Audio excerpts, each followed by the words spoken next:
लिङ्गाष्टकम्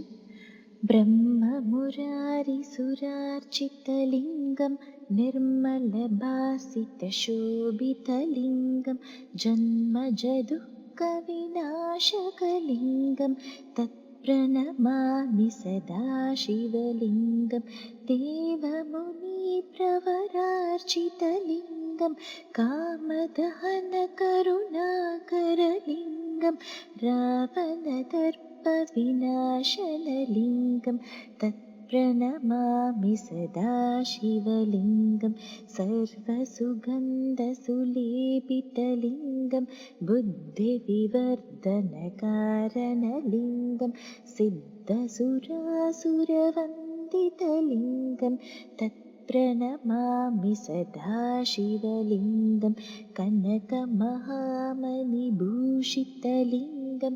पणिपतिवेष्टितशोभितलिङ्गं दक्षसुयज्ञविनाशनलिङ्गं तत्प्रणमामि सदा शिवलिङ्गं कुङ्कुमचन्दनलेपितलिङ्गं पङ्कजहारसुशोभितलिङ्गं सञ्चितपापविनाशनलिङ्गं तत्प्रणमामि सदा शिवलिङ्गं देवगणार्चितसेवितलिङ्गं भावैर्भक्तिभिरेव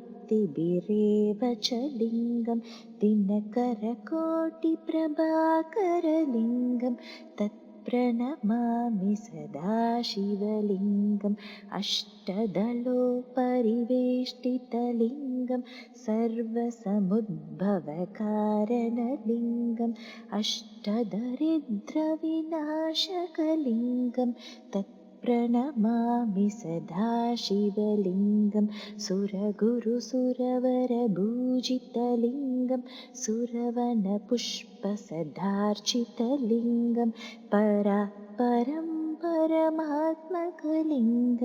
तत्प्रणमामि सदा शिवलिङ्गम् लिङ्गाष्टकम् इदं पुण्यं यः पठेत् शिवसन्निधौ शिवलोकमवाप्नोति शिवेन सह मोदते।